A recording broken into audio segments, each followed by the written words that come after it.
yéen a ngi ànd ak seen portail Baol Média nekk fii ci Mbàkke Bawol. Dans 5 minutes, tu mets comme aux États-Unis. Allô? Allô, ouais, c'est bon? Oui, c'est bon maintenant. Ouais, on est en direct. On attend un peu que les gens reviennent. Les gens reviennent le direct. Restez en ligne, d'accord? Ok. Ok. D'accord. Ah ouais, je suis en direct avec les États-Unis. On va faire très vite parce que pour nous le libérer. Voilà, mbokk yi donc maa ngi delluwaat tey réseau bi moom depuis quelque temps d'ailleurs réseau bi dafa xaw a doy waar mais maa ngi nuyu ñëpp ñi dellu si en ligne ñu ngi en direct ak la maman de Aïcha Diallo. Aïcha Diallo yéen dégg ngeen turam donc dans la presse fan yi nous sommes en direct avec sa maman dama ko woo sans plus tarder pour que ñu dugg yeggali waxtaan bi. Je lui ai laissé tout à l'heure dañ doon wax affaire bi xaw a doy waar donc on a laissé un peu le temps de boire un peu d'eau nga dellusiwaat ñu continuer témoignage bi ngay def pour le Sénégal pour l'ensemble des compatriotes qui sont dans les réseaux sociaux mais qui sont aussi dans le réel puisque chaque fois bu paree live day dem YouTube bi ak partout donc ñu dellusi ak yow madame donc ma résumer rapidement.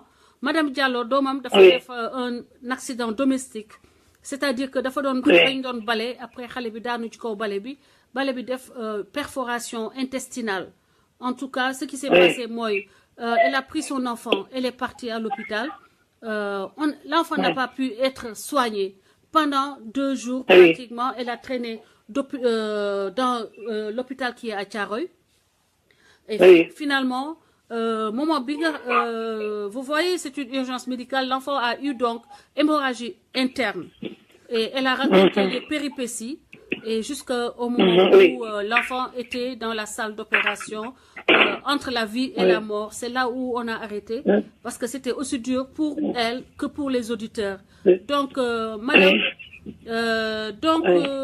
je vais vous remettre la parole ma delloo la parole bi nga continuer donc ce témoignage. Oui, bon, on a amené ma fille après pour l'opérer, mais c'était un peu trop tard, comme je l'ai dit. Ils l'ont opéré vers 3 heures du matin, c'était qu'on m'a dit. On l'a ramené dans l'urgence vers 23 heures, 22 heures. Entre 22 heures et 23 heures, on l'a amené. Pour l'opérer. Et le matin, je suis partie demander le chirurgien. Il n'était pas là-bas, mais son adjoint était là-bas. Il nous a informé que l'enfant a été opéré à 3 heures du matin. Donc, presque 3 heures de temps après, quand vous l'avez... elle a été admise en urgence. En urgence, qu'elle a été opérée après 3 heures. On l'avait pris à 22 heures ou 23 heures. Après, on m'a informé le matin qu'elle a été opérée à 3 heures du matin. L'opération s'est bien passée, comme ce que lui, il a dit. Il a dit que l'opération s'est bien passée. On a amené l'enfant dans sa chambre. Elle dormait, mais après, elle a fait crise. Elle ne respirait plus. On était obligé de la ramener à la réanimation. Maintenant... une fois être à la réanimation, ils ont vu que son sang a été contaminé. Le sang a été contaminé, qu'elle avait quoi même, je ne sais pas comment on dit ça en français, c'est eux qui connaissent le mot là. C'est une sorte d'infection généralisée. Septicémie? Oui, ils ont... très bien. Ils ont dit qu'elle a et ça, elle a eu ça par négligence. Parce que quand ma fille venait, elle n'avait pas le problème de sang. Elle n'avait pas de problème. Mais quand ils l'ont laissé longtemps, quand elle avait hémorragie, pendant, je peux dire, 48 heures, le sang a été contaminé. Parce qu'elle avait hémorragie interne pendant déjà 24 heures. 24 heures passées. On était à l'hôpital, on ne l'a pas opéré. On ne l'avait pas fait écho même. 24 heures est passé, même sans qu'on fait l'écho. Maintenant, au moment qu'on touche, c'était déjà trop tard. Le sang avait commencé déjà à pourrir. J'ai vu même le ventre de ma fille le ventre de ma fille, ça s'enflait, et ça gonflait. Oh, Jesus. Okay. Oui. Maintenant, quand ils ont touché, ils ont vu que le sang est pourri. Maintenant, ils veulent mettre d'autres sangs. Et c'était impossible. Parce que le sang qui était là-bas, il dit que chaque fois qu'il met d'autres sangs, les mauvais sangs gâtent le bon sang. Jesus Christ. Ouais. C'est ce qu'il a dit. Ouais. Et maintenant, quand ma fille est morte, personne ne m'a annoncé la nouvelle. Le dimanche à 1h du matin, jusqu'au lundi matin, personne ne m'a rien dit. Et ils savent que je suis couchée à côté. Oh, Ils m'ont laissé comme ça jusqu'à le matin. C'est moi qui me suis réveillée, aller voir l'urgence, la réanimation. Et j'ai trouvé que il y avait un docteur qui sortait. Je lui ai demandé, il le savait. Il n'a pas voulu me le dire. Il a dit seulement, non, attends, j'appelle tel docteur, docteur Diopo ou quoi là. C'est lui qui a opéré Aïcha. Je ne l'ai plus vu. C'est un autre qui est sorti. Il ne savait même pas que j'étais la maman de l'enfant. Il est sorti dans une autre salle, pas la salle de réanimation, dans une autre salle. Oh je lui ai demandé, docteur, je voulais connaître l'état de ma fille. Elle a dit, la petite fille qui a été déforée par le bois. J'ai dit oui. Il m'a dit que mais elle est décédée depuis hier 1h du matin. Elle est à la mort. Oh my God. Oui, c'est ce qu'ils m'ont dit comme suite. Et puis quand j'ai demandé son chirurgien, celui qui avait opéré Aïcha, il m'a dit qu'il avait opéré Aïcha bien. C'est ce qu'il a dit dans les journaux. Qu'il avait opéré Aïcha bien, tout allait bien, jusqu'à faire rentrer dans la chambre. Après, sa respiration s'est arrêtée, elle a revu son état, elle a vu que l'enfant avait asémie-Homa. Maintenant, c'est ce qu'elle a dit dans les journaux. Et ce qu'elle m'a dit, c'est pas la même chose que ce qu'elle a dit dans les journaux. Parce qu'elle m'a dit face à face que l'opération s'est mal passée. C'est assez bien, c'est pas bien passé. Et à l'époque, au moment où elle t'a dit que l'opération, ça s'est bien passé, est-ce qu'avant l'opération, elle a parlé avec toi pour te dire, voilà le tableau, il y a ça et ça, et il y a ces chances-là? Il a même dit à la télé, il a même dit dans les journaux que lui, il n'a jamais parlé avec moi. Même quand il parlait avec moi, c'est un autre docteur qui l'a envoyé. Ça, c'est vrai. Je dis que c'est vrai. Moi, je n'ai aucun intérêt à mentir. Je ne cherche rien dans cette affaire. Moi, j'ai déjà perdu ma fille, je l'ai perdue. Mais si on me dit d'expliquer, je ne vais dire que la vérité. Et ce que j'ai vu. Absolument. Absolument. Oui. Absolument. Maintenant, quand j'ai fait là-bas 24 heures, le monsieur ne m'a rien demandé. Parce qu'il ne voulait pas me demander. Quand tu viens dans l'hôpital, on te néglige avec les menaces. Les menaces, c'est quoi? Il ne te regarde même pas face à face. Sinon, moi, je suis avec lui. Je suis devant ses yeux. Pourquoi il demande d'autres gens? C'est lui qui devait opérer ma fille. Moi, je suis là-bas. Je ne suis pas absente. Je suis là-bas du 24 heures au 24. Je ne suis pas sortie. Je ne suis nulle part. Il a dit qu'il ne sait pas quel bois qui a blessé ma fille. Il ne sait pas si c'est un gros bois. Il ne sait pas si c'est un petit bois. Il ne sait pas si ma fille a été violée. Il ne sait pas ce qui lui est arrivé. Maintenant, comment lui, il peut prendre le risque d'opérer cette personne et sans demander sa maman qui est à côté? Eh oui. C'est par négligence. Ils ne m'ont pas regardé. Ce que je te dis, madame. Oui. Ils ne m'ont pas considéré. Ils ne m'ont même pas regardé. Parce que j'étais là-bas en train de parler le français. J'étais là-bas en train de parler le français. Comme mon Wolof n'est pas trop clair là. Oui. J'étais en train de parler le français. Oh my God. Oui, je parlais que le français. Je parlais que le français. Je le voyais. Je ne savais même pas lui, il était chirurgien. Si je savais qu'il était chirurgien, lui, il n'a pas besoin de me parler. Mais moi, j'ai besoin de lui parler parce que ma fille est en danger. Tout à fait. Si je savais que c'était lui le chirurgien, j'allais venir vers lui. Il ne m'a pas demandé. Même le jour qu'Aïcha a été opérée, il dit qu'il ne m'a même pas parlé. C'est pas vrai. Mais c'est pas normal. Mais c'est même pas normal. Je pense que si on le fait ici en Europe Et ici, le médecin ne peut pas venir intervenir sur ta fille sans te parler, toi la maman. Toi la maman qui a les enfants. Attendez, les gens, il faut qu'on soit un peu sérieux. Il faut qu'on soit un peu sérieux. J'ai fait 24 heures, presque 48 heures, moi je peux dire. Il ne m'a pas parlé. Le jour qu'il m'a parlé est que le jour que ma fille a été opérée, je suis venue les trouver dans la salle, regroupées. Je suis venue, je ne l'ai pas regardé. Parce que si tu ne me regardes pas, je ne te regarde pas. Je suis venue, j'ai parlé à l'autre docteur qui parlait avec moi. Je lui ai demandé, docteur, bonjour. Et l'opération de ma fille, comment ça s'est passé? Il m'a dit, bon, c'est pas moi qui ai opéré ta fille. Le docteur qui l'a opéré est là. Il est en face de moi. Et comment il s'appelle ce docteur? Comment il s'appelle ce docteur, ce fameux docteur? Hein? Comment il s'appelle? Vous avez retenu son nom? Docteur Diop. J'ai vu tout de suite là, je crois, Babacar Diop. Attends que je demande ma soeur là. Si, il faut. C'est Babacar Diop, je crois. Et Awa, docteur Aïcha a opéré. À toi, ma ça, comme Babacar Diop. Docteur Babacar Diop. Ok, et le centre médical, c'est lequel? C'est quel centre médical où on l'a opéré? Kancharoy. On appelle ça Kancharoy, mais c'est l'hôpital de Pékin. Ok, voilà. Donc, on vous a fait signer des papiers avant l'opération. On vous a présenté. wax nañ la ban yan opération la ñuy defal xale bi wax nañ la yan risque la am ak yan chance de réussir wax nañ la ko wala déet. Ils m'ont plutôt rassuré. Ils ont dit que c'est une opération qui n'est pas du tout difficile. On va déchirer une petite partie du ventre de la fille pour connaître. C'est pourquoi les douleurs du mot de ventre persistent. Okay.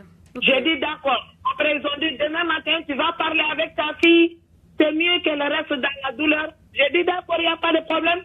Et ce qu'ils ont dit, et ce qu'on a fait après la mort de la fille, parce que c'est ma maman qui a lavé la fille. Moi, j'étais même à la mort. Ok.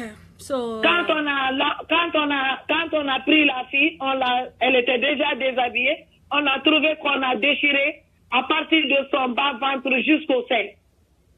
Jusqu'au niveau du sein. What? Bas-ventre jusqu'où?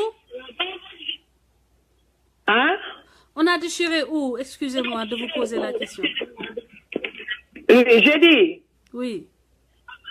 Quand ils m'ont, en amenant la fille à la chirurgie pour faire l'opération. Oui. Ils m'ont dit que c'est pas grave. Une petite opération, on va déchirer une petite partie de son ventre pour voir ce qui va pas dans le ventre. Ouais. Et une fois opéré, demain matin, tu seras libre avec ta fille, elle n'aura plus de douleur, rien du tout. Parce que eux, ils avaient pris l'affaire là, au petit. Ils ne croyaient pas que la fille était gravement comme ça, que son état était grave. Ils ne savaient pas. Les docteurs pensaient que c'était des petits maux de ventre, parce que tout ce qu'ils devaient leur montrer, c'était la radio ou bien d'autres tests, mais ils ne l'ont pas fait. Ils pensaient que seulement si quelqu'un vient dire que j'ai des maux de ventre, c'était comme ça. Eux, ils ne connaissaient pas la gravité de la blessure. Tout à fait. Tout à fait. Oui. Oui, parce qu'ils n'ont pas cherché à le connaître. Okay. Ils ne m'ont pas demandé, moi qui suis sa maman. Alors, vous avez, madame, une question. Vous avez fait, il y a eu un expert légal. Le médecin légiste, est-ce que nous avons établir certificat de genre de mort? Nous avons l'un de mon corps. Oui, il a dit le sang, c'est pas l'opération qui a tué la fille. C'est ce qu'il a dit à la télé. Le docteur, je n'ai pas parlé avec lui. Si c'est pas ta fille a été opérée, bien ça, c'est pas bien passé. C'est ce qu'il m'a dit. Mais j'ai attendu à la radio, à la télé. J'ai même l'enregistrement ici. Si tu veux, je peux te l'envoyer, mais je ne sais pas quel numéro. Envoie-moi sur le numéro WhatsApp qui t'appelle. Je t'appelle avec le numéro WhatsApp actuellement. D'accord? D'accord, je t'envoie. Le son est là. Ouais, tu me l'envoies. D'accord. Voilà. Et maintenant, madame, dama bëggoon nga wax ñu Aujourd'hui, qu'est-ce que vous décidez? Quel est le message que vous voulez d'abord adresser aux médecins? Je vous demande d'adresser un message au personnel médical. Lequel serait-il? Oui. Je n'ai pas compris. Si aujourd'hui, vous voulez parler au corps médical, c'est-à-dire les médecins qui ont pris en charge votre enfant, le personnel médical qui a approché votre enfant sans être en mesure de déceler l'urgence et être en mesure de lui apporter les soins qu'il fallait immédiatement. Quel est le message que vous voulez donner à ces gens pour le futur, pour de futurs enfants, quand ils auront en main des enfants dans la situation de votre fille ou des situations semblables? J'ai envie vraiment, mon souhait est de punir ces gens-là. Parce que c'est pas des petits gens, c'est des chefs de famille. C'est pas des enfants. Ou bien c'est pas des enfants. Parce que chacun d'eux a plus de 40 ans. Celui qui l'a opéré même est dans les cinquantaines ou soixantaines même, je peux dire. C'est pas des enfants. Ils ont leurs femmes, ils ont leurs enfants qui sont bien entretenus. Maintenant, ils maltraitent les enfants d'autrui. Une fois être à l'hôpital, on ne te regarde pas, on s'en fout de toi. Vraiment, je voulais vraiment qu'ils soient punis, ces gens-là. Ouais. Ok. Au chef de l'État, au gouvernement, quel est votre message au président de la République et à l'ensemble du gouvernement, au ministre de la Santé? Oui, bon, mon message pour le président est que il n'a qu'à vraiment mettre les caméras. Les caméras, c'est plus sûr. Il n'a qu'à mettre les caméras dans les hôpitaux et laisser les agents secrets dans les hôpitaux qui viennent voir ce qui se passe. Il faut qu'il y ait la surveillance. Parce que moi, j'ai laissé d'autres enfants là-bas. J'ai laissé d'autres enfants qui souffraient dans la même salle que ma fille. Aujourd'hui, je ne sais pas leur sort, ce qui leur est arrivé, je ne sais pas. Mais vraiment, je veux qu'ils prennent bien soin des malades. Parce que quand on est malade, on ne pense qu'à l'hôpital. Pour avoir des aides, pour qu'on prenne bien soin de toi. Effectivement. Mais pas, tu vas partir chez eux, ils vont te tuer. C'est pas normal. Parce que moi, j'appelle ça des assassins. Tout à fait. C'est pas normal. À juste raison, à juste raison. Bien sûr. Maintenant, madame, vous savez que nous partageons votre douleur. Nous n'allons pas continuer à vous retenir. Tout ce que nous pouvons dire est que dans ces conditions, madame, vous avez le droit de demander à l'autorité de vous faire justice. L'autorité ne peut pas vous rendre votre enfant, mais il peut faire en sorte que ça n'arrive pas à d'autres enfants ou à d'autres Sénégalais. Oui, c'est ce que je veux qu'ils font la justice. Voilà. Donc, je veux que l'autorité fait son travail. Il fait la justice. C'est ce que moi je veux. Parce que je ne peux pas trop bien parler français. Il n'y a pas de problème. Il n'y a pas de problème. On te comprend parfaitement. Oui. Parfaitement. D'accord. Je veux que la justice soit faite. C'est ça le mot que je veux dire. Tout à fait. Mais le mot n'est pas fait. C'est ça. Je veux que la justice soit faite. Parce que moi, je peux dire que c'est Dieu qui a fait ça. Moi, je ne suis pas allée nulle part. Depuis qu'on m'a informé que ma fille est morte, directement, je suis rentrée chez moi. J'ai pas dit à Jean, j'ai pas dit à Paul. C'est après que j'ai vu partout on m'appelle, les messages viennent, les trucs, je sais pas comment te dire, le monde entier m'appelle. Oui, je sais, c'est normal, ça... Oui, le monde entier m'appelle. Et Dieu sait que je n'ai dit à personne, je n'ai rien dit à personne. Mais c'est Dieu qui fait mon combat. I know. C'est pas moi qui fais mon combat. C'est Dieu qui fait mon combat. Parce que ma famille a décidé de porter plainte contre ces gens-là. Mais je les ai dit que non. Je les ai dit que je ne fais pas plainte. Je ne laisse pas. Mais après, c'est Dieu même qui s'est levé pour faire la plainte à ma part. Ah oui. I'm coming. excusez-moi. Dari si jeex. Voilà. Allô? Oui, man, you get out of here, please. Okay. So, what li ma mën a wax daal soxna si. Sister, mooy on est derrière vous. Lépp lu ci am comme développement, tu sais que tu as ce plateau et tous les Sénégalais de l'extérieur, tous les Sénégalais qui suivent qui sont dans le Pencco Askan Wi, qui sont derrière toi et qui te soutiennent. Et va jusqu'au bout de ta démarche, ne serait-ce que pour sauver d'autres vies. Du courage, nous te souhaitons beaucoup de courage et je vous appelle après ce live-là, d'accord? D'accord. Et il y a des gens qui m'ont appelé. Restez à l'écoute, nit ñi ñu ngi woote pour mën a wax ak yow, dégg nga? D'accord, amul problème. Merci madame, merci beaucoup. Oui. Ouais, mais attendez. Attendez, allô? Oui, allô. Allô. C'est quel site pour qu'on puisse regarder? Je vous envoie tout de suite le lien. Attends, je vous envoie le lien.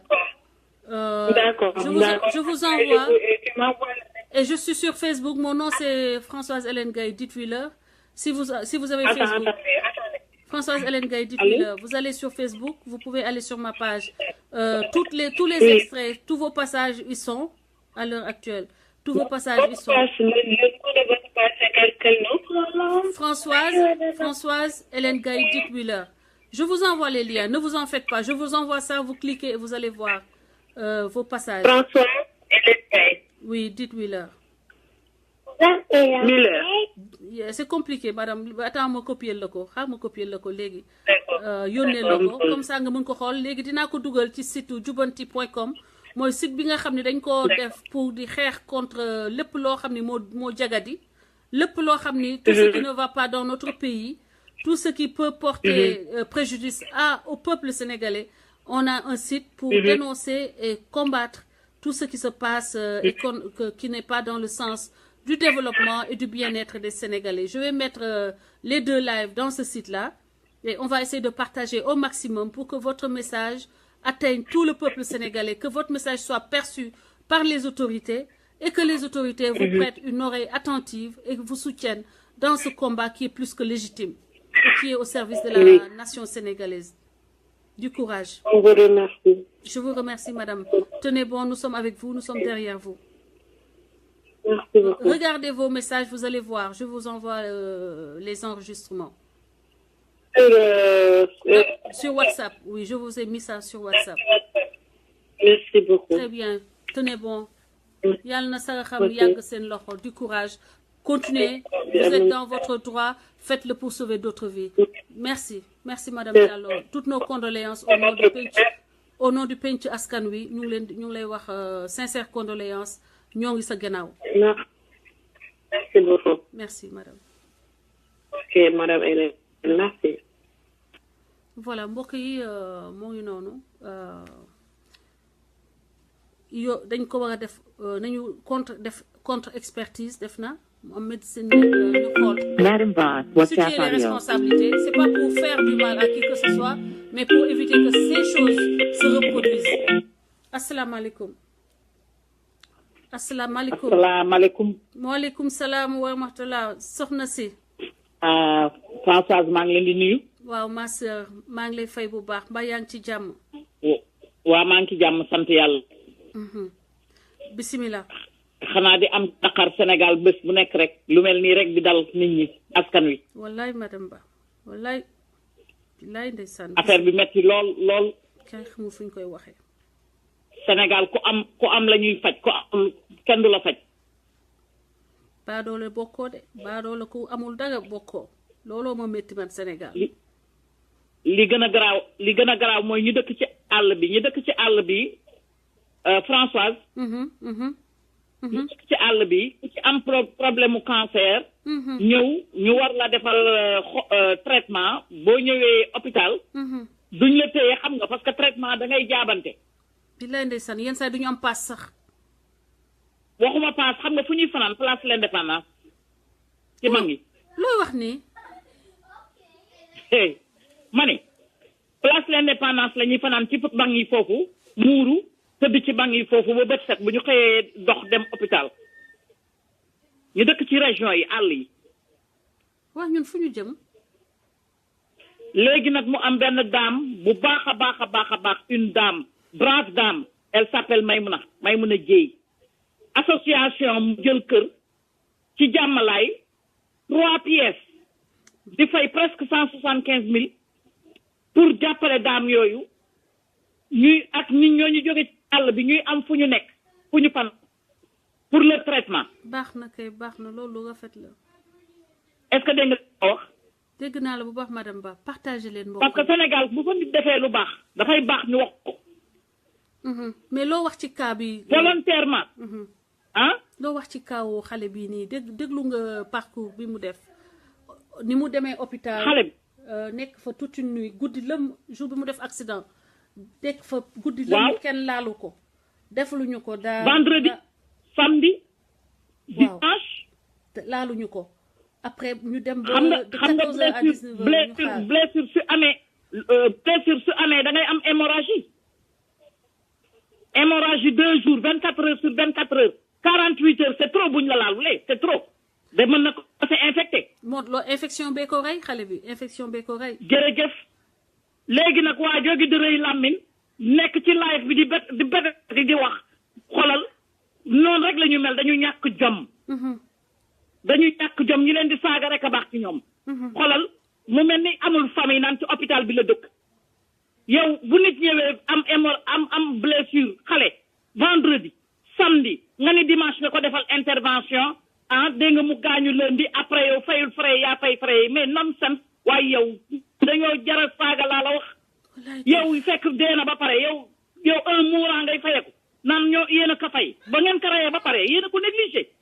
ma ne li ndaw si wax léegi mooy yoon bis bu ñu amee gouvernement bu baax lépp luy hôpital lépp luy accueil danañ fa def caméra. wallaay ci caméra ngay xamee ni am nañu gouvernement bu baax. tant que les hôpitaux amuñu ay caméra mooy amaguñu gouvernement bu baax lu leer nag laa la wax. parce que caméra jaratul dara caméra de surveillance jaratul dara ñu def ko fépp hôpital Fann nag moom dafa mel ni sabar gu tas soo fa bëggee fajoo da nga fay am ndey dikkee am fa koo xam di ko neetu. est-ce que dégg nga li ma wax. man jommi laa def. recommandé place yii xoolal sénégalais yi dañuy souffrir ku ci feebar da ngay souffrir wala hôpital de rek sa bët xonq nga tiit. dëgg la madame Ba dëgg la. mani maa ngi ñaan daal képp ku sénégalais man li ma leen di ñaan mooy képp ku ci docteur defati lu mel noonu soo génnee porter plainte ba tribunal fees de lëng il faut que Sénégal def pression ci seen kaw. bu ñu leen bàyyeetee yàlla miy rey ngi rey de dëgg la de mais sénégalais ñi ci ëpp docteurs yi ñooy rey docteurs yi ñi ci ëpp ñooy rey. ñooy rey gouvernement bi seetaan leen ñu àndandoo di rey. na ñëpp jóg di pétition di leen porter plainte fu ci amati malade yi xam ci àll bi nga nekk bàyyi naa ci yàlla wala yàlla def na liggéey porter plainte rédiger sa plainte nga topp ko tribunal bu ñu xëyee tribunal bi rang bi nekk ba nekk ñu jóg ci loolu ndax mbéjum kanam borom a koy fajal boppam te dafa jot askan wi jóg bi mooy képp ku defati dara ci sa porter plainte laa la wax na plainte yi teg ba nga xam ni tribunal bu ñu xoolee danañ ci xam ni lii du dëgg du yoon waaw man daal bii conseil laa leen di jox. dëgg la madame dëgg la en tout cas merci beaucoup merci métti na mais on continue quand même. waaw merci beaucoup xoolal bàyyi naa leen ak yàlla déedéet nañ leen porter plainte le Sénégalais yi jóg di porter plainte. merci maslaa bi jeex na maslaa bi dafa doy. on est à 2017 na place les hôpitaux am caméra ku fekkee ne mënuñu ci def caméra bu ñu amee gouvernement ku tabax ku ñëw danañ fa def ay caméra de surveillance. lu waay dugg ñu xam ak lépp dañ koy xam. effectivement boo ñu tànnal caméra te ku tànnal sa caméra ñu sanctionné la. waaw parce que ay triant ñoo fa nekk. ñu bon a fa nekk heartless ñu soxor. dëgg la ba ci kanam Françoise. merci madame du courage xam naa ni sa xol tooy na di leen wax ni que deuxième point wu suñu live tey muy benn scandale boo xam ni dañ koy lié ci domestique violence dinaa jël yeneen deux appels ñu jàll ci deuxième point bi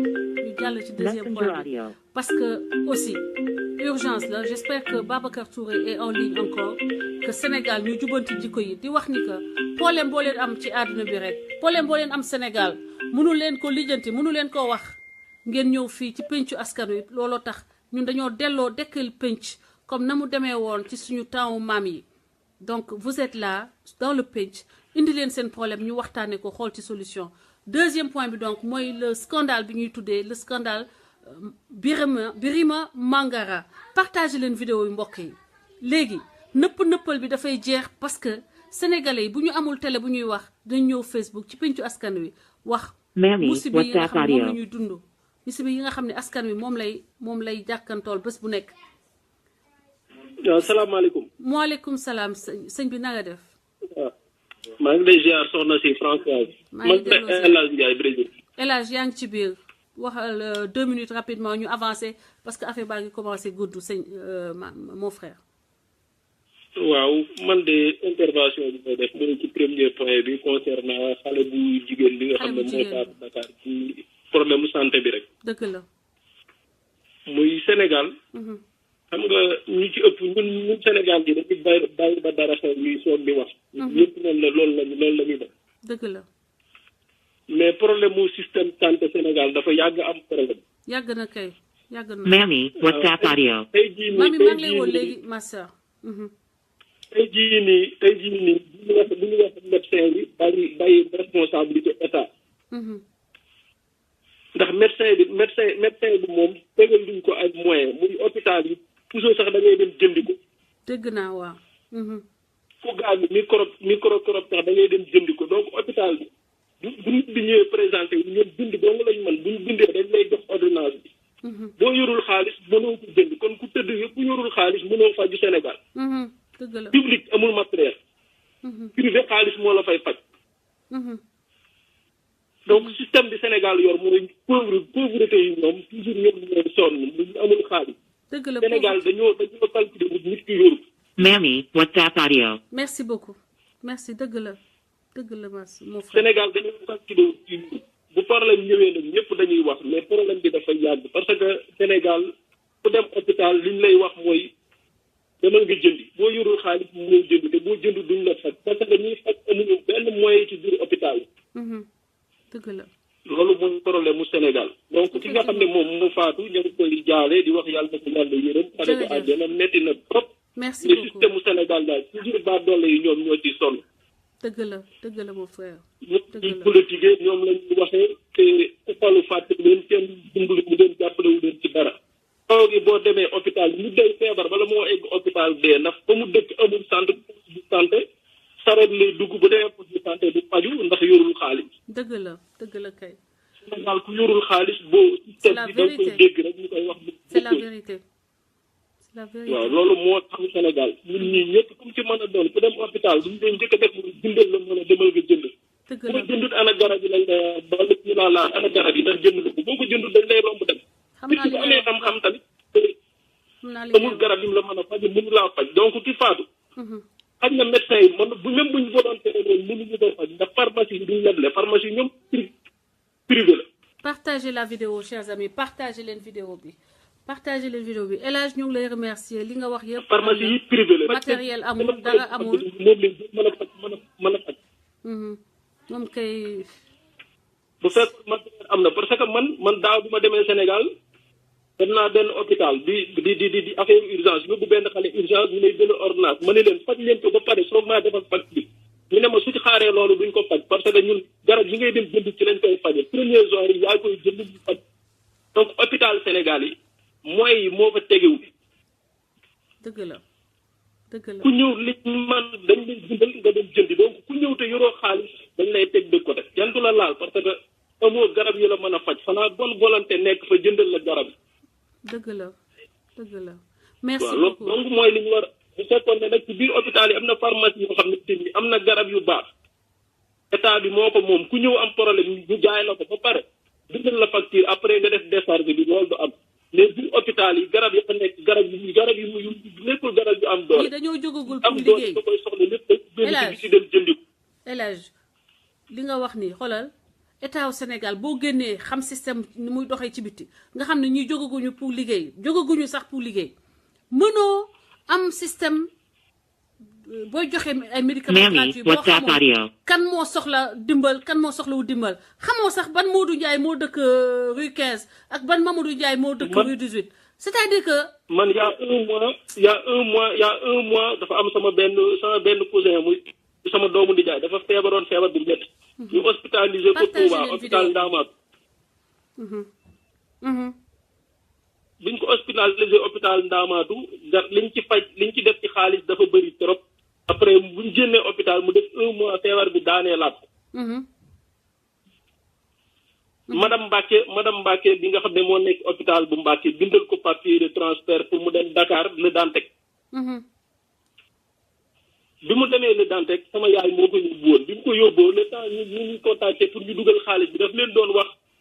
Mami, WhatsApp audio. le temps ñu jot xaalis bi suba mais dañ ne ko fii li si nekk mooy xaalis boo indee xaalis bi ñu faj la. mënul xaalis parce que ñun li ñu lay fajee yoruñu ko liñ mën mooy bindal la nga dem jënd ko. donc Sénégal bu am cas urgent yoroo xaalis lu nekk mën na la dal. c'est dommage en tout cas merci beaucoup loolu ngay wax noonu ku ci nekk am na bés boo xam ne dund nga lu mel noonu. Sénégal et c'est grave il est temps de changer le système. le lendemain ñu yóbbante xaalis bu bëri pour ñu faj ko donc te moyen bu disponible du ñëpp ñoo ko yor Sénégal daal ñu warul xaalis moom sonn nañ trop. dëgg la ndax foo dem xaalis lañ leen laaj te boo yóbbu bu amul lu mu lekk mu ñëw ci hôpital nga koy laaj 400 000 500 000. dëgg la partagé leen mbokk yi partagé leen vidéo dafa métti trop neexut ba neexut ñun ñëpp ay sénégalais lañ tey jii nii ñu ngi nekk ci àll chaque jour sa mbokk ma ngi lay woo di la laaj ndimbalu ordonnance wala damaa bëgg a dem hôpital. Sénégal nit day feebar toog këram ba dee ndax ragal a dem hôpital ndax ñàkk lu mu jëndee garab. te xam nga ne bu demee amul lu mu fajoo. dëgg la kay Sénégal ñi feebar toog ci kër yi nit ñi xamuñu leen ñoo ëpp ñu dem hôpital yoruñu luñ jënde ordonnance. sa doom feebar mënoo boo demee hôpital ticket bi ñu ngay dagg Touba hôpital yi seet hôpital Touba. sëñ bi loolu c'est général c'est partout au Sénégal nañu xeex rek nañu continuer xeex bi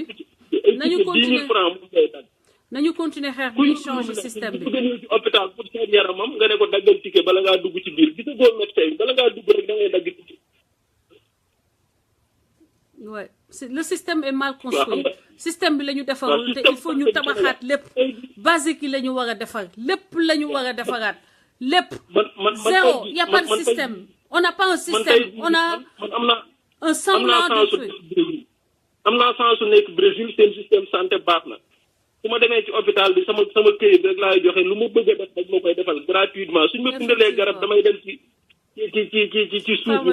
français yi ñoo ëpp avantage de par le monde France moo am système bi gën a neex defe naa sur le plan sanitaire parce que foofu doo jënd médicament français yi dañuy consommer sax plus de médicaments copier sur la France au moins le système médical parce que seen système est très humanitaire merci El Hadj maa ngi avancé ci live bi mun a dugal gars yi balaa kii bi ko vraiment li dal nii soxna si ñun ñëpp la metti mais nag c'est le Sénégal suñu dëkk mooy defe noonu ku amul xaalis merci boolewuñ la ci mbir merci état bi daal na xoolaat léegi doole yi mu dimbale leen. merci wax noonu couverture maladie universelle. waaye loolu sax laay bañ a dégg couverture maladie universelle zéro xoolal pilotage à vue. Mami, WhatsApp audio. Travailler sans mettre les bases d'abord merci beaucoup El Hadj maa ngi jël mami asalaamaaleykum sister mami asalaamaaleykum mami. waaw waaleykum salaam François na nga def. maa ngi fii ma sœur mbaa yaa ngi ci jàmm. waaw maa ngi sant yàlla ñu ngi lay gën a sant sa liggéey rafet na macha allah. merci ma sœur merci beaucoup. merci yaa ngi def.